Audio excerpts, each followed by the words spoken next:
On today's show, we welcome Michael McEvoy from MetabolicHealing.com. Whatever we believe, we have to realize that we're filtering it through our own ego, our own sense of self, and that sense of self has an ingrained purpose, and that sense of self has an ingrained agenda, if you will. And so I feel like Eastern spirituality, which is not necessarily religion, the sense of introspective awareness and investigating what one is, who or what one is, leads to an understanding that understanding these filters that we have inside of us. And so being able to instead living from a place of rigidity and dogmatic worship, instead understanding how to evaluate and analyze oneself. That's coming up.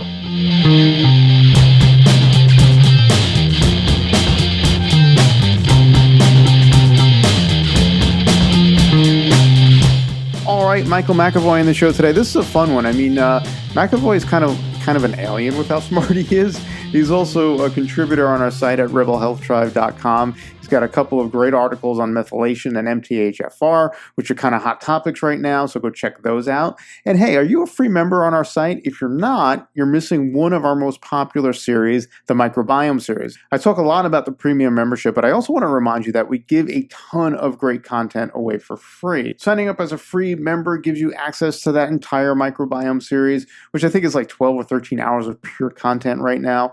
And it's the most cutting-edge information available anywhere, much less for free. Microbiologist Karan Krishnan doesn't hold anything back, and the information in the series has already helped tons of people get a better grip, a better handle on their health. It's interesting because a lot of times we learn this stuff from Karan almost as it's happening, because he's really on the front lines with the research here.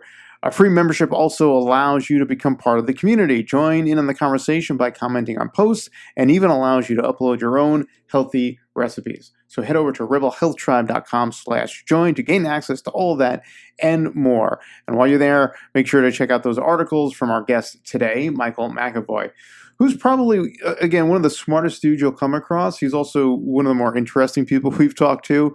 This is a great conversation where we talk about him being a commodities broker of all things and all of the stress that came along with that career, and how he used yoga, his yoga practice, to help try and balance that. He talks about his trip to India to sort of experience that lifestyle and studying yoga and the Vedas, and actually how he ended up becoming incredibly sick. But like so many other folks we talk to in this industry, becoming really sick is the catalyst for really taking control of your health. And that was certainly the case in his life. There's a lot of layers to the onion here, and I think you'll get a sense of that from this interview. Here's Mike and I with Michael McEvoy.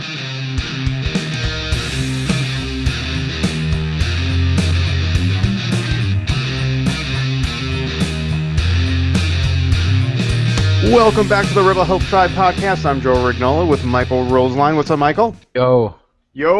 What's happening? Just not a lot. Only like 700 things today. So yeah, I can see that. You're barely here. You're off taking care of puppies and typing and all kinds of crazy stuff. I'm answering Carl's question on the podcast, which we're doing right now. Oh wow, it's like a weird time warp, space time thing. Cool. Yes. All right, today's podcast, we are super psyched to welcome Michael McEvoy from MetabolicHealing.com. What's up, Michael? Hey, Joe. Good to have you here. Good to have you here. Good to be here, I should say. Yeah, Michael's going to host this one. We're the guests. Okay, Michael, you have a question for us? How do we run this thing?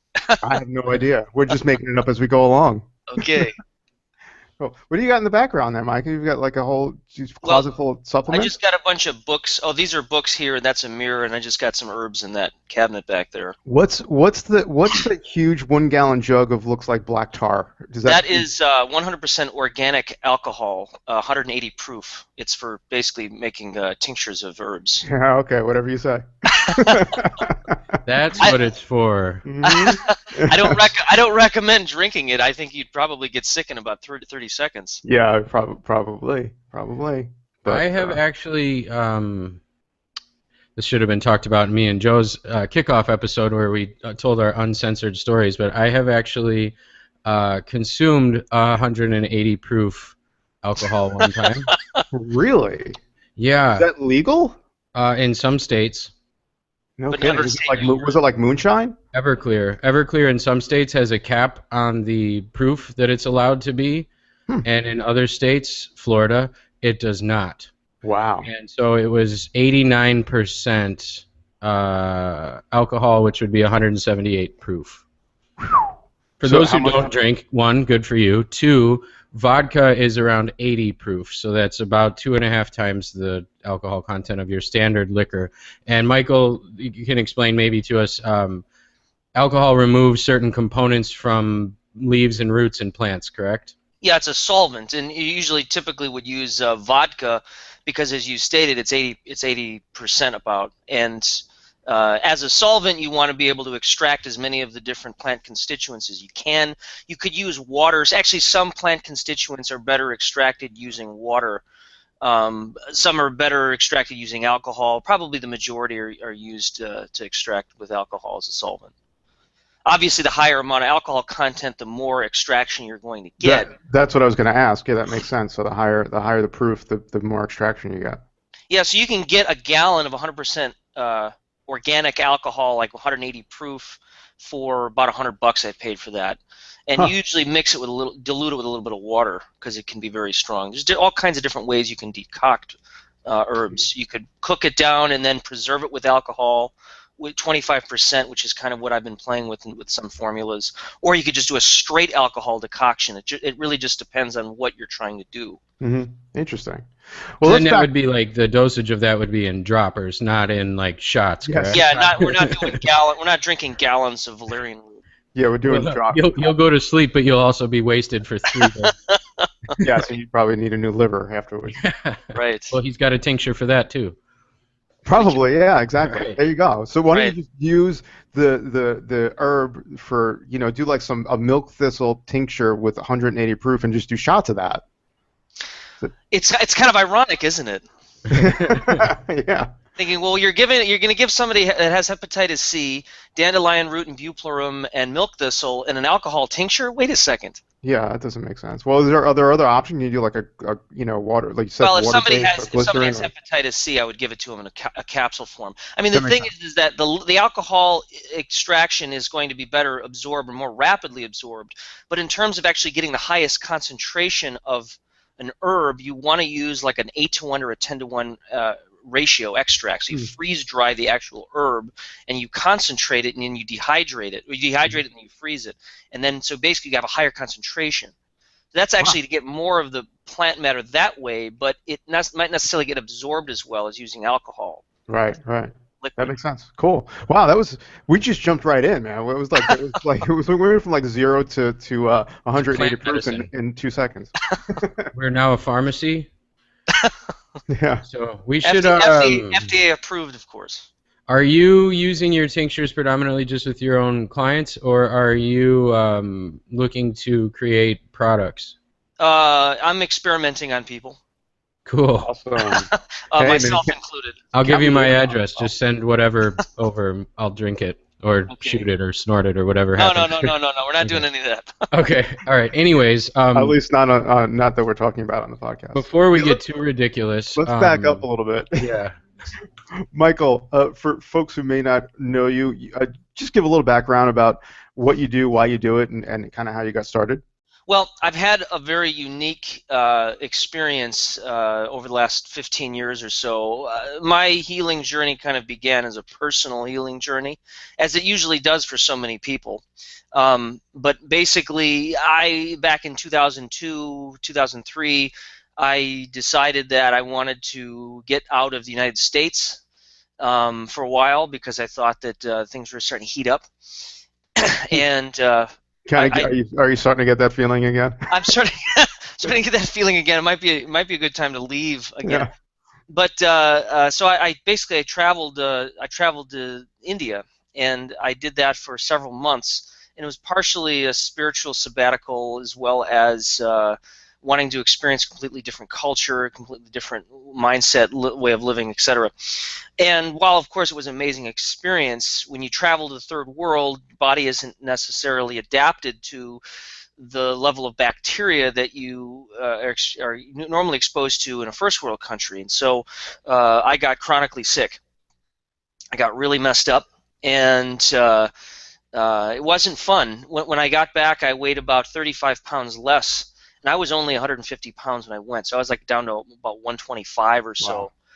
Wow. I was very yellow and jaundiced. I was very sick. I had a lot of gastrointestinal dysbiosis, and at the time I didn't know what any of that even meant. I had absolutely no clue. I had no previous health experience. Well, what were you doing before that? Prior to going to India, I was a commodity broker. I was working at a commodity exchange in Chicago, and I had been doing that for years prior. And you work at the Merck? I worked at the Chicago Board of Trade. Aha, nice. Okay. Board at the trade, as they used to say.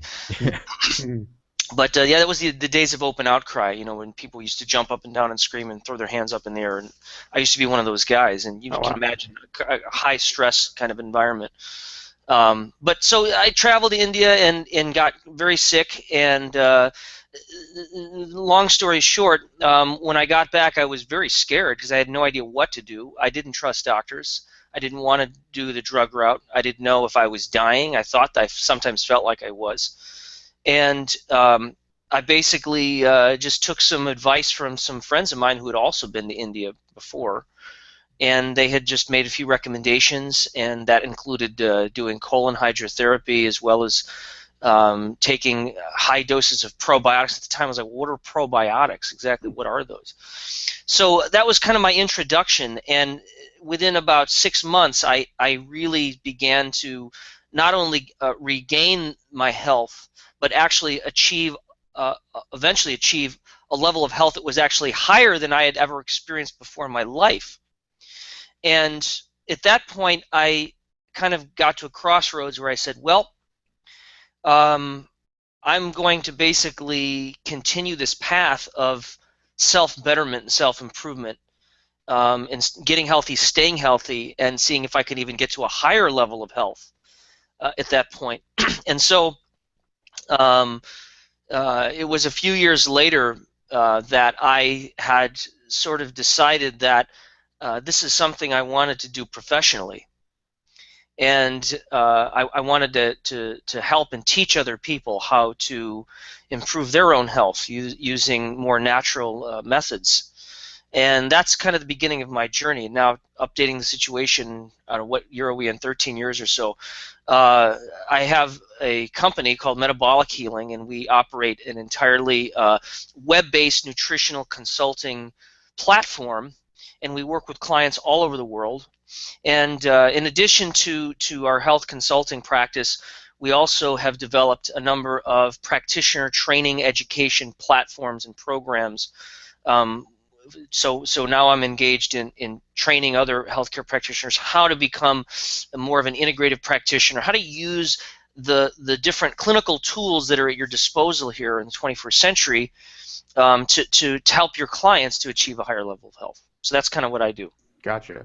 I might be reading into this, but it seems to me, even while you were trading commodities, that there was some inkling of health, spirituality there. I mean, why else go to India? You said you didn't trust doctors when you were sick. So, growing up, was there a focus on health in your family? Did you research it at all before, earlier on, even before trading commodities and going into that industry? No, actually, I did not grow up as a healthy child, as I would now consider healthy. I grew up basically eating a standard American diet. Where'd you grow up, Mike? I know we were from similar areas. I grew up on the south side of Chicago. Where at? I grew up at around 63rd and Pulaski, actually. Okay. So it's the southwest side of Chicago, near Midway Airport in the. Nice, near Cicero. Section. Yeah. So Pulaski's about a mile from Cicero. Yeah. What high school district is it? What high school? Well, so the public high schools districts in that area were Hubbard and Curie. I went to Marist High School, which is a Catholic. Marist, yeah, I went to college with some guys from Marist. Oh, I'm sorry to hear that. They were kind of assholes, but I won't hold that against you. Well, that's okay. I can understand that. They actually very much were, yeah. Interesting. Yeah, we come from similar places, but I met Michael through someone else. Once he had already moved to California, and then he was like, dude, you're in the wrong place. You need to get out here. And now I'm here. Well, there's only so much you can take of Chicago before you say, I'm either going to stay here forever or I'm going to leave. Mm-hmm. I mean, I love Chicago as a city because it's just an amazing city. Agreed.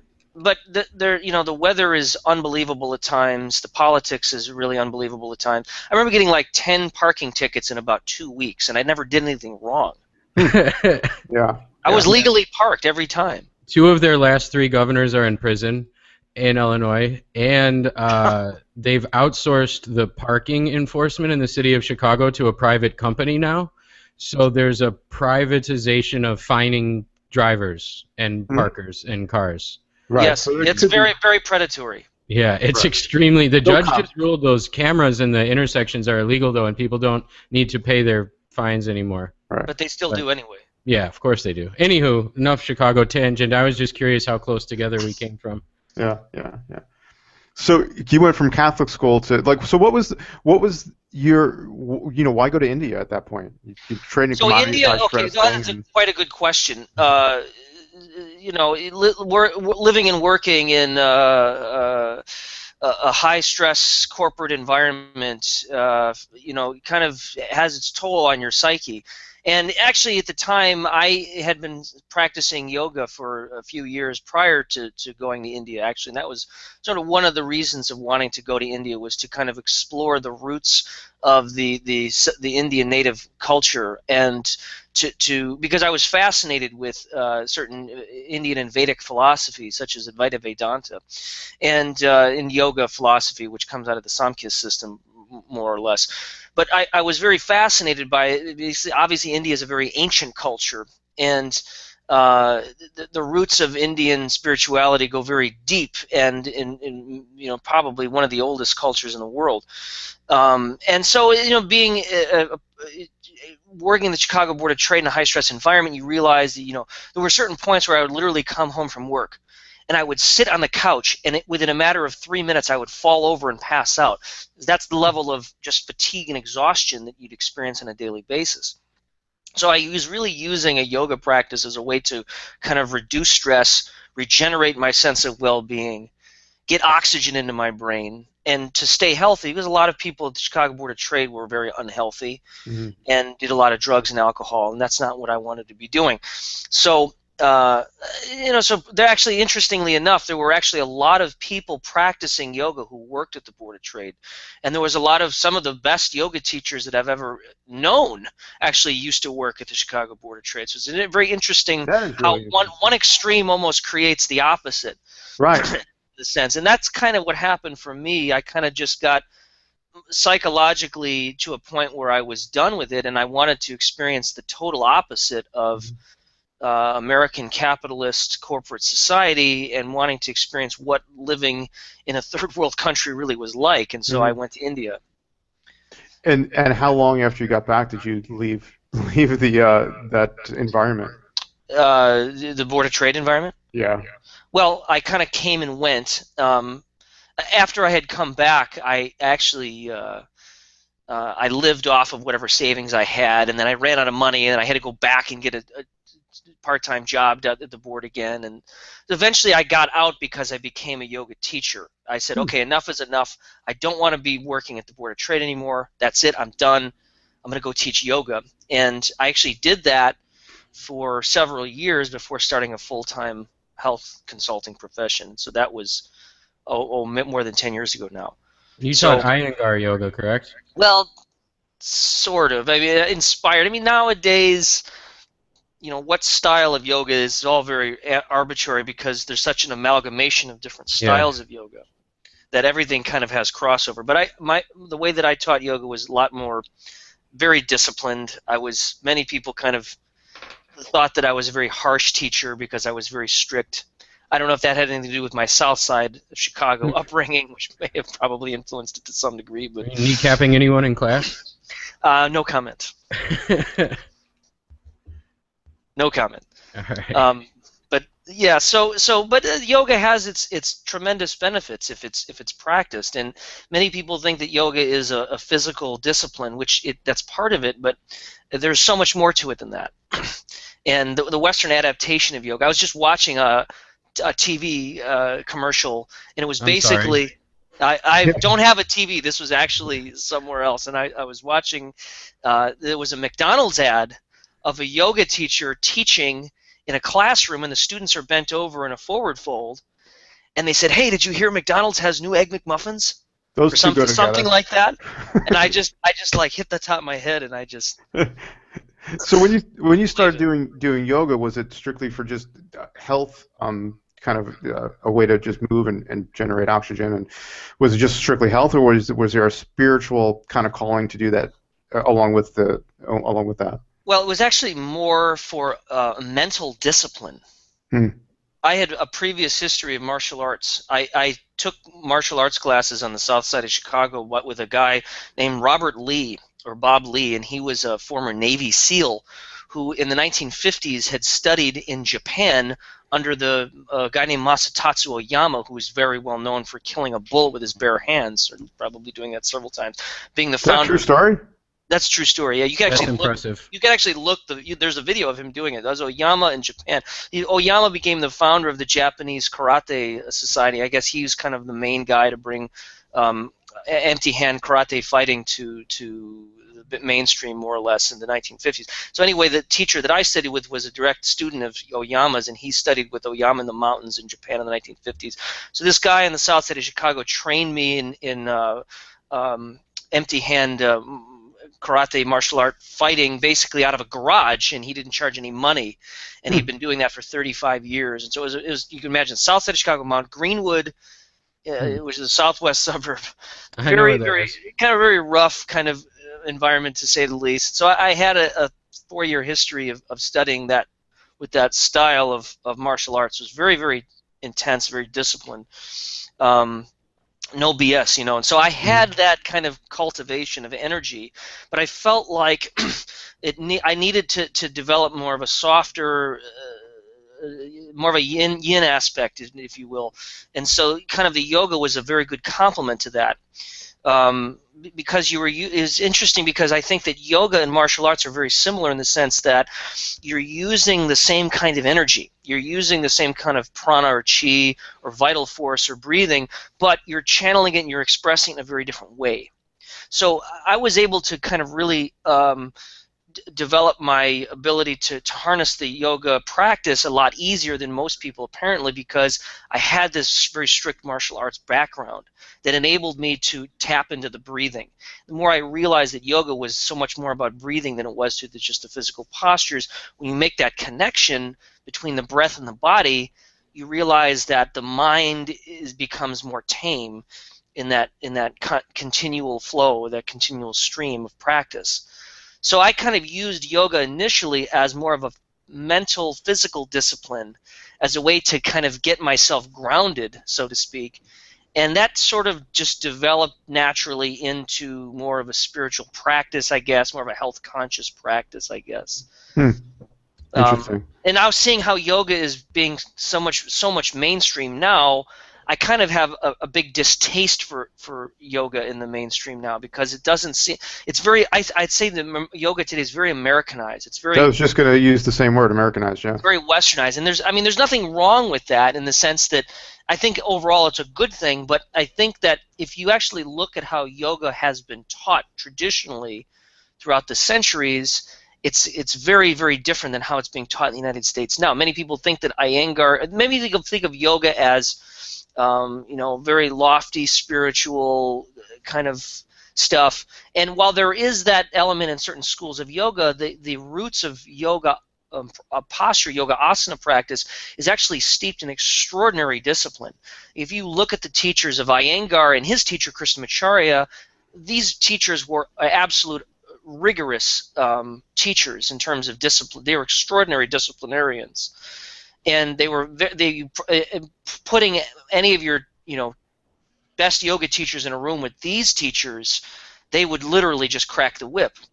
And yoga today isn't taught like that. And I think that there could be more structure in the way that yoga is taught because, you know, you think of how martial arts is taught. You have certain gradations of certain, you know, you get to a certain level and then you pass the level and you go on to the next level.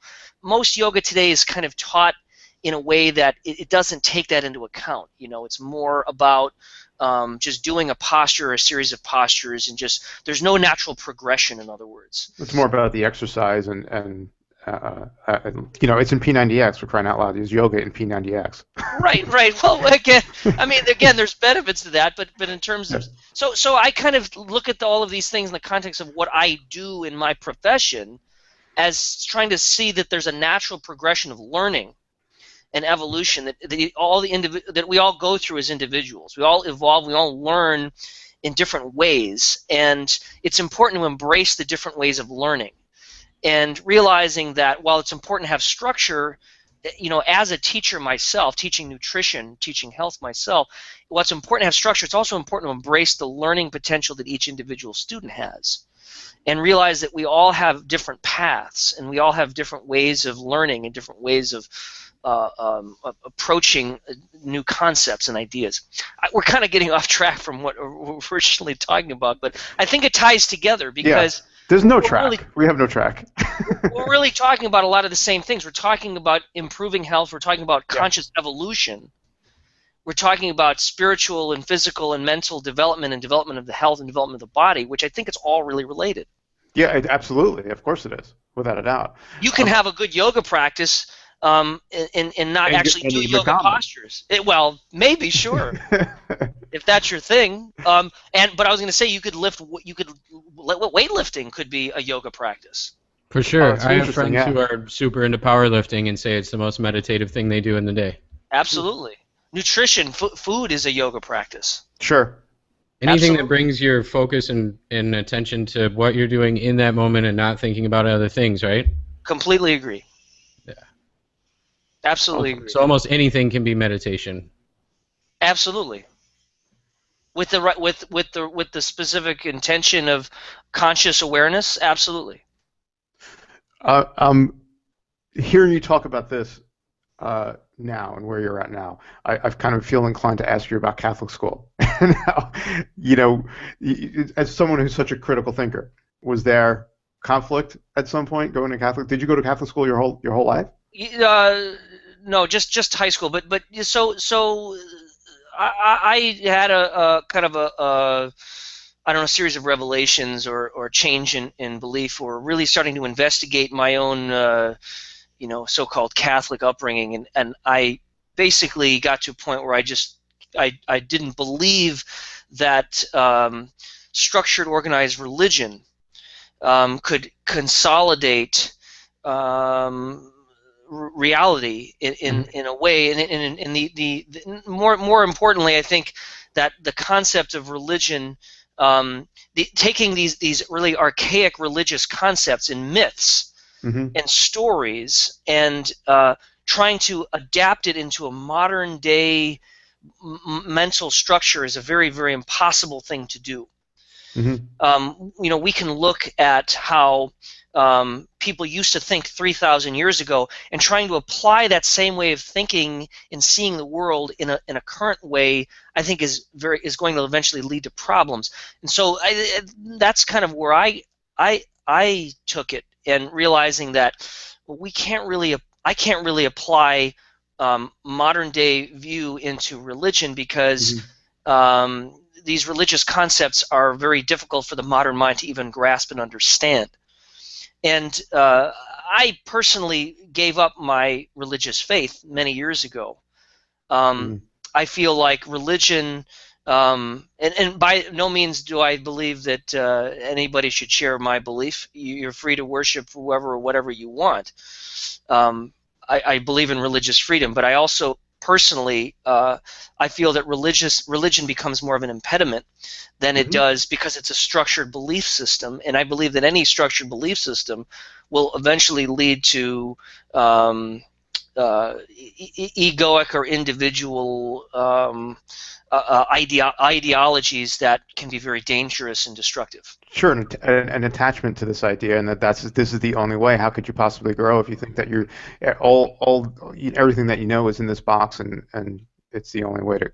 Well, and, right, and it's basically a matter of really realizing that whatever we believe, we have to realize that we're filtering it through our own ego, our own sense of self, and that sense of self has an ingrained purpose, and that sense of self has an ingrained agenda, if you will. And so I feel like Eastern spirituality, which is not necessarily religion, is the sense of introspective awareness and investigating what one is, who or what one is, leads to an understanding that understanding these filters that we have inside of us, and so being able to instead living from a place of rigidity and dogmatic worship, instead understanding how to evaluate and analyze oneself. In other words, trying not to look at all these things through the filter of self, just trying to look at them as what they are. Right. Just trying to understand that we all function as individuals, and the ego that functions within us has a certain agenda, but if that ego becomes dominant, it will take over anything. It will take over the world. And so it's a matter of, I think, living with that reality and exploring that reality more. It'll paint itself orange and run for president. Yeah, exactly. Anyways. So with metabolic healing, you went to India, you came back sick, you started doing research, you kind of found What was it? I'm sorry, Mike. I was wondering what was it that made you so sick in India? Well, that's up for debate. Okay. My guess is it would be the inability to adapt to different bacterial species that exist in that country. I mean, it's a third world country. There's filth everywhere. But they're adapted to it. Their bodies adapt to it for sure. Have you seen the article that just came out I think it was last week, or someone posted it last week, on the Ganges River, and how there's these viruses that are in the river that break down the bacteria because it might have been you that posted it, so I don't know, but it was all these people are like burning bodies and bathing and defecating and urinating and washing their clothes in this river, yet it's holy and tons of people drink from it, so why isn't everyone dead? And this was research showing, I forget what they were called, like bacterioides or something, that are viruses that essentially kill or break down or render useless bacteria that would otherwise kill everyone drinking the water. Was that you? No, that wasn't me. But I think it illustrates the point that we're only beginning to understand microbiology. Yeah. Our concept of what's going on the bacterial and microbiological level is so primitive still that it'll take a long time before we even have a handle on it, I think. There was another study that was done just a couple of years ago of a true indigenous tribes in Africa, true hunter-gatherer tribes, and studying their microbiome and finding out what's inside of them. And obviously these tribes, there's no diseases, no modern diseases that they know of, and the scientists find that they had all of these microbes, which Western scientists up to that point had all considered highly pathogenic. Highly pathogenic microbes that are found commonly in ulcerative colitis and in Crohn's disease and in ulcerative bowel diseases. These tribes were just filled with these bacterial colonies, and it basically led all these scientists to just kind of look at each other and just scratch their heads and say, I don't know what to do. I don't know how to interpret this. Yeah. I always joke with Karan when we have him on talking about things. I recently did an interview with him on enzymes, and he was talking about how enzymes interact with microbes, and this enzyme will do this thing with this microbe, but then if you put another enzyme and a vitamin with it, it performs completely differently. And I was like, how do you remember, or how do we know all? And he goes, we don't. He's like, we like walk around in a dark cave with a flashlight and see things, and we think we know everything, and then we shine it over there, and it's something that doesn't make any sense according to our model. And he said we're maybe 3% into understanding the microbial world. He said we know about as much about that as we do about the bottom of the ocean. And it's just, I don't know, it's mind-blowing to me that people who's like, he's a microbiologist and saying that. Yeah, it's very humbling. Yeah. The more that I learn, the more I feel like I don't know anything. And I think that goes with almost probably, I mean, that's in this field for sure, but I don't know if that applies to like every type of specialty or field you can get in, but it probably does. Well, and especially these days where information is exploding at such an exponential rate. You know, just what was considered to be, you know, acceptable 2 years ago is outdated 2 years later. From a science, from even a functional medicine nutrition standpoint, concepts come and go so quickly because there's new concepts that outdo those concepts on a regular basis. Those concepts can be clinically verified or scientifically verified through some other means, but it just leads to the, you know, more the development and the subsequent chaos. I think it just calls for the need to have better systems of analyzing and understanding the problem. It calls for a lot of people to say what Michael just said, which is, you know, the more we learn, the more we have to realize that there's so much more to learn, and being humble, and you know, you talk about not trusting doctors. A lot of times doctors are you know, very condescending, and they think they know everything, and yet, you know, there's just so much more out there. And it's laughable, and a lot of them haven't learned or watched or studied anything in 15 years, and everything I was learning 5 years ago has changed. Right, I would agree. It's so rapid fire. I mean, it's totally, I don't know, it's totally nuts. The internet is berserk, and awesome and terrible. All at the same time. Well, that's true. It's a mixed bag. It's hard to know what's real and what isn't real. And it's hard to not stare at it for 16 hours a day. Well, luckily we have guys like David Wolf who tell us that, you know, chocolate is you know, the world's greatest superfood. If you eat enough cacao, you don't need to worry about cancer. Exactly. We're being sarcastic. Don't sue us. Yeah, no, totally. We love David Wolf. Not really. Wow. So you had already started. You already had metabolic healing. It's morphed into much more of a. I can't even keep track of what everything you're doing at this point. But when I met you, it was you had posted a ton of articles and you were working with clients, and now your focus is heavily on educating practitioners and providing tools for practitioners.